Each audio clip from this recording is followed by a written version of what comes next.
je suis Chloé Guimberteau, j'ai 24 ans et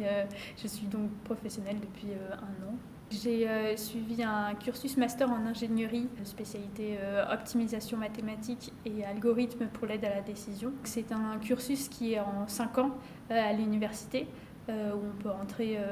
à la première année de licence, qui propose du coup un cursus renforcé. Moi, le parcours mathématique se base sur la licence maths et info, avec la double casquette, et du coup le master ROAD, donc, qui est recherche opérationnelle et algorithme des données. J'ai suivi ces parcours-là avec des cours en plus, notamment des cours un peu plus techniques, de projet, des intervenants professionnels. On avait des stages obligatoires, ce qui permet d'avoir en fait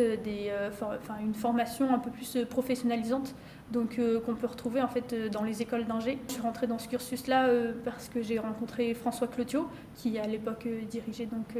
cette formation, et du coup il m'a fait découvrir la recherche opérationnelle, que ça soit en fait des maths appliquées à des sujets concrets, en fait de pouvoir modéliser une problématique qu'on forme en français et de la modéliser en équation linéaire pour pouvoir apporter une solution. J'ai toujours aimé les maths à l'école, je l'ai continué au collège, au lycée, et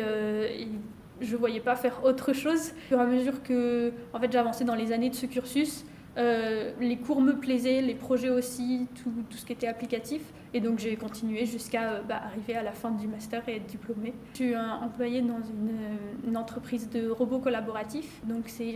une petite entreprise qui était une trentaine quand je suis arrivée, qui cherche à apporter une solution durable en fait à l'industrie, donc de faciliter le travail des artisans, de personnes qui vont répéter des mouvements ou avoir des machines qui auront des conséquences sur leur squelette, leurs muscles. Moi, ce que je fais là-dedans,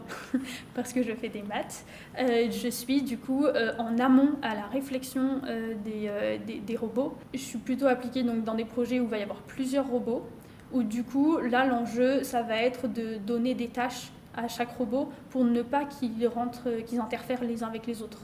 Donc, du coup, il y a des problèmes d'affectation qui sont des problèmes types de la recherche opérationnelle, où du coup, en fonction des contraintes et de l'objectif qu'on veut atteindre, donner les missions au robot à tel moment pour